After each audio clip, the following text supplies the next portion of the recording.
Nous sommes avec Isabelle Fresne. Isabelle, bonjour. Bonjour. Alors, Isabelle, vous êtes directrice générale de Google Cloud France et j'aimerais vous poser quelques questions, une question finalement, sur Enrique Martinez, le CEO of the Year.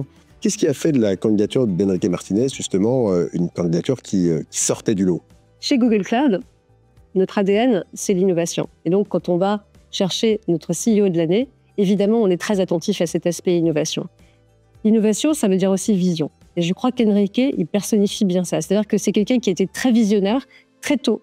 Il a compris comment, en utilisant la donnée, l'intelligence artificielle, et je dis bien l'intelligence artificielle avant même d'utiliser maintenant l'intelligence artificielle générative, comment on pouvait transformer deux enseignes emblématiques que sont Fnac et que sont Darty, et transformer la façon dont on fait du retail aujourd'hui, tout en conservant un aspect très important aussi à nos yeux, qui est l'aspect durabilité. Et son livre, « Et si on consommait mieux ?», est vraiment révélateur de la façon dont il a pensé et fait cette transformation au sein du groupe Fnac Darty. Donc, nous, on est très attentifs à ça. Et évidemment, ces aspects, sustainability, parce qu'on a un devoir de responsabilité et de comprendre que la technologie peut être au service de la transformation et de la durabilité, ça, c'est quelque chose de particulièrement important pour nous aussi. Voilà pourquoi il a été nommé CEO de l'année. Merci Isabelle. Enrique Martinez, bonjour. Bonjour. Alors, Enrique, vous êtes directeur général du groupe Fnac Darty. On va discuter de votre prix, CEO of the Year, remis tout récemment. Avant de parler du prix, j'aimerais d'abord vous poser une première question sur l'innovation. C'est quoi l'innovation pour un directeur général comme vous? C'est quoi l'innovation quand on dirige un groupe comme Fnac Darty? Je pense qu'on est dans des marchés qui sont très compétitifs. Donc l'innovation, c'est une manière de trouver des leviers de croissance. C'est aussi une opportunité d'améliorer la qualité de nos services, de nos process, de la relation avec nos clients. Donc l'innovation, parfois, on pense tous aux derniers produits. Chez nous, c'est vrai qu'on a assez. Mais on est aussi intéressé à comment on peut innover grâce à des outils, à des méthodes, à des modes de fonctionnement pour rendre nos opérations plus efficaces, plus percutantes, plus satisfaisantes pour nos consommateurs. Donc c'est un domaine qui est très, très vaste. Et je dirais pour lequel on a investi à la fois en temps, en argent, mais aussi un peu en focalisation ces derniers temps pour un groupe comme nous. C'est intéressant parce que quand je vous parle d'innovation, ce qui est intéressant tout de suite dans votre réponse, c'est qu'il y a d'abord l'innovation pour l'intérieur. Avant même de parler d'innovation pour l'extérieur, pourquoi est-ce que c'est si important pour vous de parler de la manière, vous venez de le dire, dont on transforme les processus et dont on transforme la manière dont les gens travaillent? Aujourd'hui, on gère plus d'1 million de mètres carrés, on gère plus de 1000 magasins, on gère des dizaines de millions de produits, des centaines de millions de visites. Donc, il y a une complexité des opérations qui est significative. La technologie, la donnée, la maîtrise des opérations, il nous permet d'être beaucoup plus efficaces. Il y a des sources d'économie, mais en même temps, il y a des sources de risques importants parce qu'on ne fait pas notre métier correctement. Et si on n'innove pas dans la manière comme on gère nos outils, on peut se trouver avec un défaut d'exécution. Et dans les retail, vous les avez, l'exécution et les clés. On est dans les derniers jours de la fin de l'année. Chaque jour aujourd'hui, il est critique à toute minute. Donc l'innovation dans la préparation de la fin de l'année, typiquement, c'est des choses qui sont hyper importantes, je dirais, qui sont vitales pour nous. Cette innovation, vous la réalisez au quotidien avec votre partenaire Google Cloud. Depuis quand avez-vous choisi de travailler avec Google Cloud, justement? On est partenaire avec Google depuis longtemps, mais il y a 4-5 ans, on a commencé à établir la base d'un nouveau cycle de partenariat avec Google. On s'est intéressé véritablement à comment cette stratégie du Go-to-Cloud permettait d'accélérer notre transformation digitale, qui n'est pas nouvelle. Un groupe comme les autres, il y a un héritage, un patrimoine informatique hyper important, mais aussi hyper ancien. Donc, tous les travaux des modernisations de nos outils, tout en étant en même temps, en profitant de l'opportunité de flexibiliser et de donner plus de souplesse à nos opérations et profiter de l'expérience des partenaires comme Google Cloud sur des outils clés pour nous, comme la relation client, la qualité de nos données, la qualité de nos recherches, les moteurs de recherche sur nos sites. Et pour nous, ça nous a paru évident que les nouveaux cycles d'innovation pour la société, ils passeraient pour une transformation de nos outils informatiques. Et à ces moments, la relation avec Google, ça a été pour moi un point de départ et surtout une accélération de la transformation de groupe. Cette transformation du groupe, et encore une fois, je me base sur ce que vous dites depuis tout à l'heure, hein, elle repose aussi beaucoup sur la data. Comment un groupe comme justement Google Cloud vous a-t-il aidé à en tirer le meilleur? Vous l'avez dit, beaucoup de magasins, là on est sur la période de fin de l'année, donc avec énormément de flux, de requêtes sur vos sites ou en magasin. Comment est-ce que justement un groupe comme Google Cloud vous aide à absorber tout ça et à lui donner du sens et à l'injecter finalement dans votre business? C'est intéressant parce que les équipes, très vite, ils ont été très sensibilisés au fait qu'on ne pourrait pas avoir une bonne stratégie d'IA ou d'innovation si on n'avait pas une data de qualité. Ça, c'est quelque chose qu'on entend depuis longtemps. C'est ces difficultés d'avoir beaucoup de systèmes, des data qui est parfois pas cohérents, pas simultanés, pas bien enrichis. Et donc, je dirais, pour la première fois, on a fait tout un travail d'urbanisation, d'enrichissement des données, la data accessible à tous nos systèmes pour pouvoir partir d'une base propre. Donc, il y a un travail, je dirais, assez en chambre, hein, préparer des cycles, notamment sur tout ce qui est évolution, IA, etc. Et ça a permis plein de choses qui nous vont permettre de faire un roadmap. Pour l'interne, mais aussi pour l'externe. C'est un des éléments, par exemple, qui me tient beaucoup à cœur. C'est, il y a quelques années, on a décidé d'ouvrir nos données des réparations aux clients finaux. C'est-à-dire qu'aujourd'hui, on répare plus de millions de produits par an. Donc, on a des données qui est extrêmement riche et pertinent pour les clients pour avoir un vrai aperçu de la qualité des produits. C'est l'indice de réparabilité qu'on trouve sur le site. Durable, le baromètre du SAV, tout ça, ça tient de la qualité des données qu'on maîtrise aujourd'hui, qu'on avait toujours utilisé pour améliorer la performance de nos réparateurs, de nos assistantes, et qu'on a décidé de transformer en data de qualité partagée avec les consommateurs. Donc typiquement, ces socles de données nous ont permis de faire des projets que je pense qu'il y a 4-5 ans, on n'aurait pas été en capacité de faire. Et évidemment, quand on veut aborder la transformation des outils digitaux du front, Fnac.com, Darty.com, la maîtrise de la donnée pour aller plus loin sur l'enregistrement des fiches produits ou sur la qualité des moteurs de recherche. Et pour nous, je pense que, et dans la relation avec Google, c'était les projets symboliques pour nous, c'était comment on voulait projeter une meilleure qualité des recherches sur nos sites. Quand on sait que les plus gros ports d'entrée sur nos sites, c'est les moteurs de recherche, pouvoir transformer cette expérience grâce à la technologie Google, pour nous, ça a été décisif. Si on essaye de parler de manière très concrète du point de vue de l'acheteur, de l'utilisateur, lorsqu'il va se rendre sur votre site, oui. Qu'est-ce que Google va améliorer? Est-ce que, par exemple, on a une requête qui arrive plus rapidement au résultat? Est-ce que en langage naturel, parce qu'on sait que c'est un des dadas, je dirais, de Google Cloud, est-ce que les requêtes formulées en langage naturel on obtient une réponse plus rapide? Très concrètement, comment justement cette collaboration vous aide à gagner en pertinence? Aujourd'hui, il y a une vingtaine de use cases dans la société, des choses qui sont visibles pour les consommateurs, des choses qui ne sont pas. Des choses qui sont très visibles, ça va être la qualité des fiches produits, notamment Marketplace, qui sont été enrichies grâce à l'IA. Aujourd'hui, on sent que les fiches sont beaucoup plus propres, bien structurées, avec la donnée qu'il faut, les photos, les fonctionnalités, etc. Ça a amélioré beaucoup la qualité de l'expérience. On commence à tester sur le langage naturel. Il y aura des choses qui vont arriver un peu plus tard. Il y aura des questions sur la relation client. On commence à tester dans quelques pays, bientôt en France aussi. Donc, voilà, il y a une vingtaine des use cases. Sur les services après-vente, il y a un gros travail sur comment on peut identifier mieux les cas du client pour savoir quelle est la meilleure méthode pour les gérer correctement. Est-ce qu'il faut les traiter par école? Est-ce qu'il faut envoyer rapidement un technicien? C'est du travail de diagnostic, mais ils sont bien améliorés grâce à la maîtrise de la donnée et à des outils d'intelligence artificielle qui sont en train de faire. Donc pour les clients, ils commencent à avoir déjà une amélioration de la perception de la qualité client. Une dernière question, Enrique, sur l'impact de la donnée sur le client. On sait qu'aujourd'hui, la connaissance du client est particulièrement critique. Vous parliez tout à l'heure de Fnac.com ou Darty.com. Hein. On sait qu'aujourd'hui, un client les clients sont versatiles. On sait qu'ils vont sur un site, sur un autre. Ils ont besoin d'une requête rapide. Ils ont besoin d'une réponse rapide à leur requête. Comment est-ce que, justement, grâce à Google Cloud, vous avez réussi à améliorer, finalement, votre connaissance du client et améliorer, je dirais, c'est peut-être la perspective, votre taux de transformation avec lui? Je dirais qu'il y a un mot sur les moteurs de recherche. Parce que le lycée, longtemps, on a eu une frustration de ne pas avoir été en capacité d'investir suffisamment pour avoir un moteur de recherche des niveaux mondial, par nos tailles, par nos limitations. Les équipes ont fait un super travail, mais on voyait qu'il y avait peut-être le potentiel d'aller un peu plus loin, c'est-à-dire on gère un catalogue de plus de 10 ou 20 millions de références. C'est dur de savoir si ce que les clients cherchent, finalement, c'est le plus pertinent par rapport à son contexte.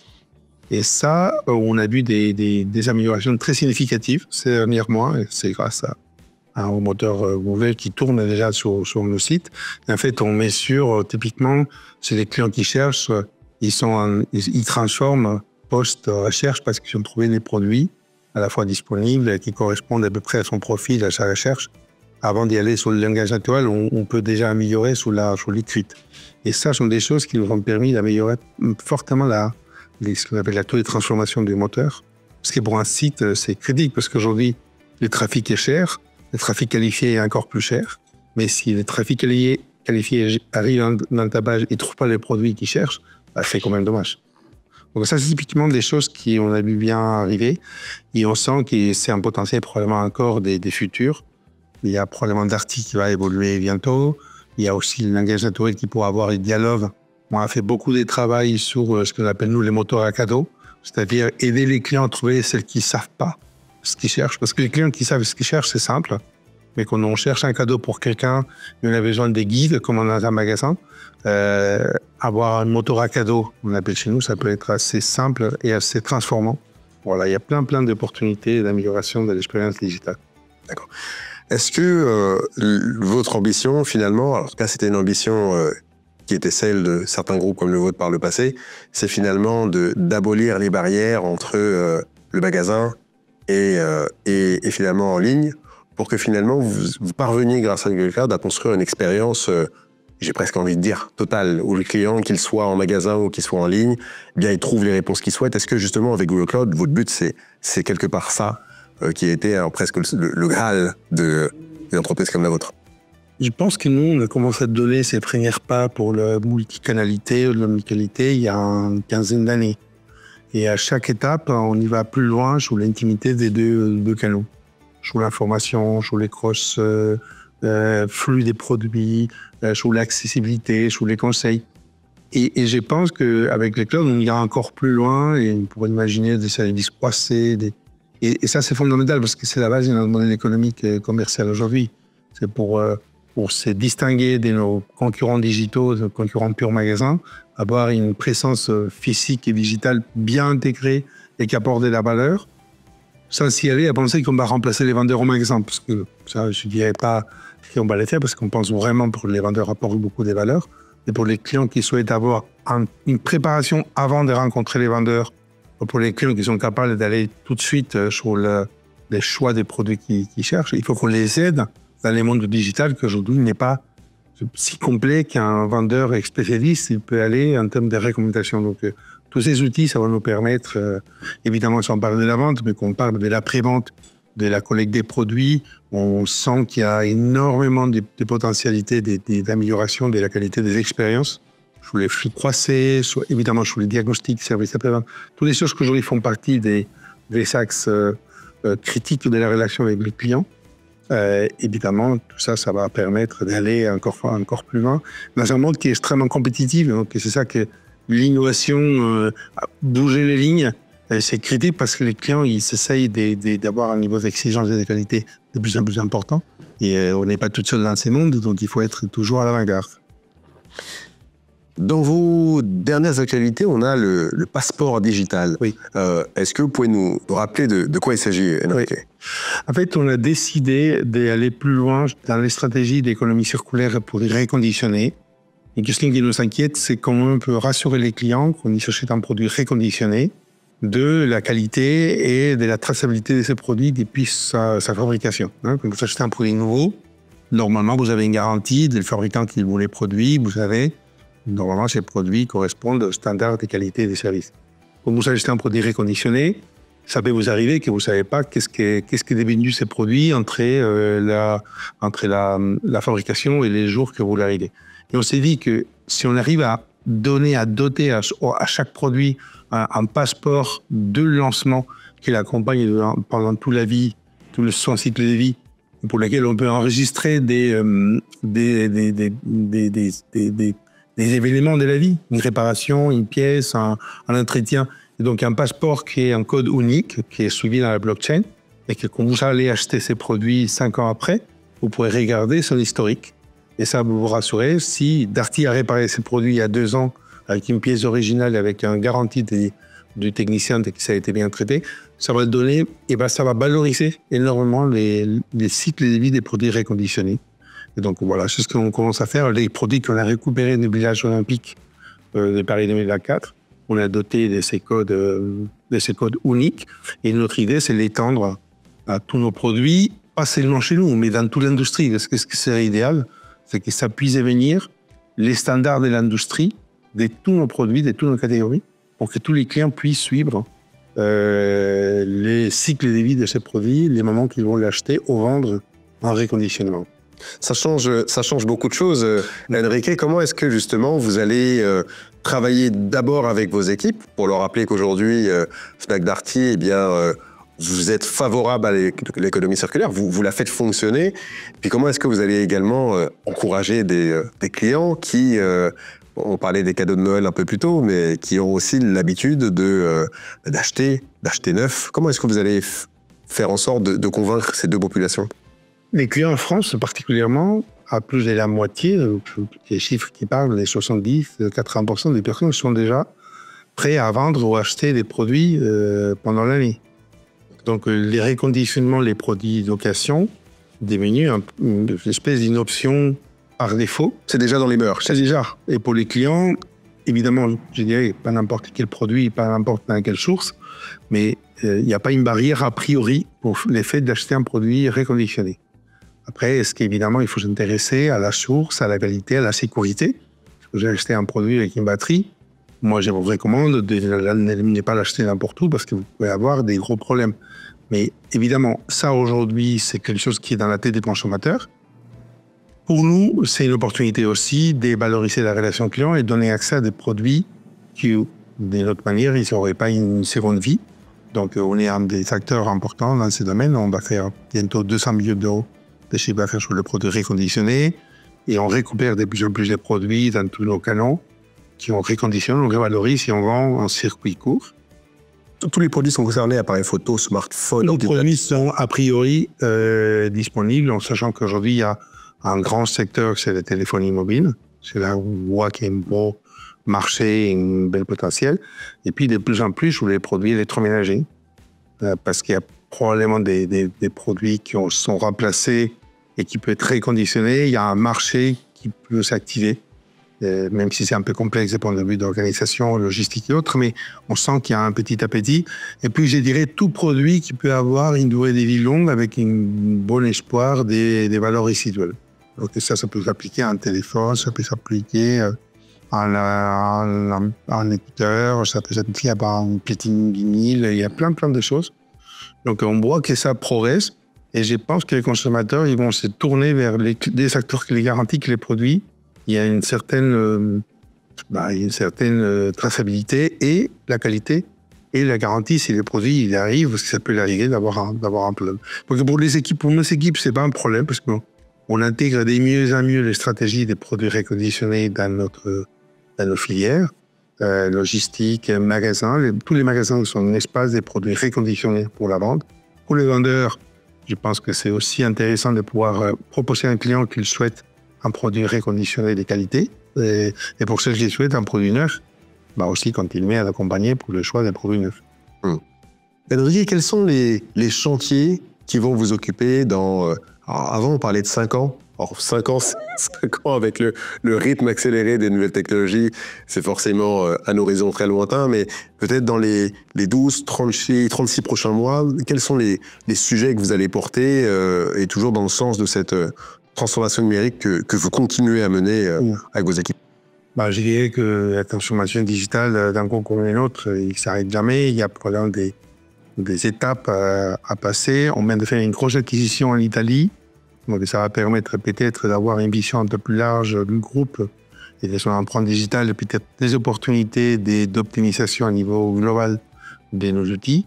Il y aura probablement des réflexions sur les améliorations des systèmes informatiques, question de la convergence entre les systèmes en France, entre Fnac et Darty, pour lesquels les équipes y travaillent pour améliorer son roadmap et des simplifications.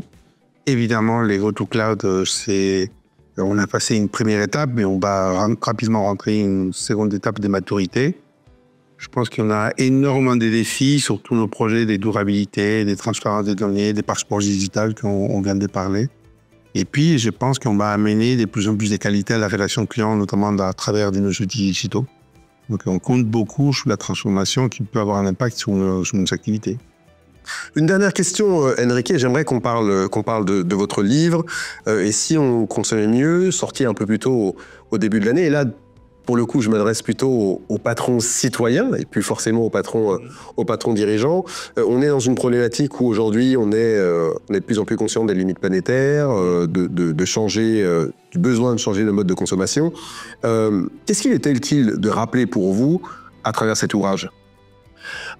Exactement ce que vous dites, c'est qu'aujourd'hui, on est des acteurs de l'économie qui a des défis énormes. Il y a un gros défi de la transformation numérique et digitale qu'on vient d'en parler, mais il y a une limite, et c'est la limite des ressources de notre planète et des conséquences à court et à moyen terme qui peut avoir l'effet d'avoir franchi un peu la limite de nos ressources.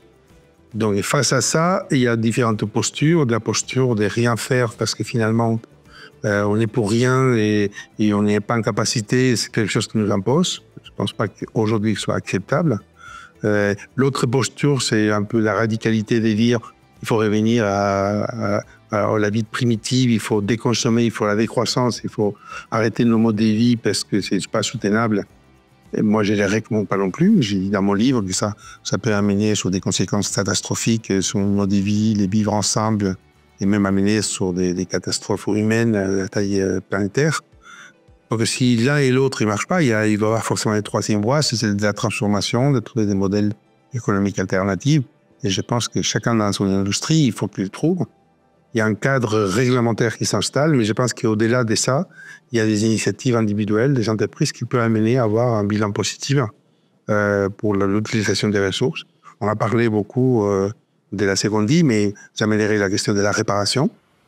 C'est quelque chose qui peut amener aussi un bilan carbone positif pour les clients, pour l'effet de réparer plutôt que jeter les produits et acheter les nouveaux. Et plein d'autres choses qui peuvent s'installer. Donc, l'objectif de ce livre, c'est lever la main et dire voyons, est-ce que nous pouvons faire collectivement et qu'est-ce qu'individuellement ou collectivement vous pouvez faire aussi pour cet défi collectif qui est de trouver une économie plus soutenable sans abandonner une logique de croissance, parce qu'on a besoin de la croissance pour financer la transformation de nos sociétés. Donc c'est ce qui défend humblement mon livre. Merci beaucoup, Enrique. Merci beaucoup. Enrique, écoute, on a le plaisir de te remettre le trophée de CEO Visionary of the Year de la part de Google Cloud. Merci beaucoup. Merci beaucoup et voilà, merci pour ton leadership.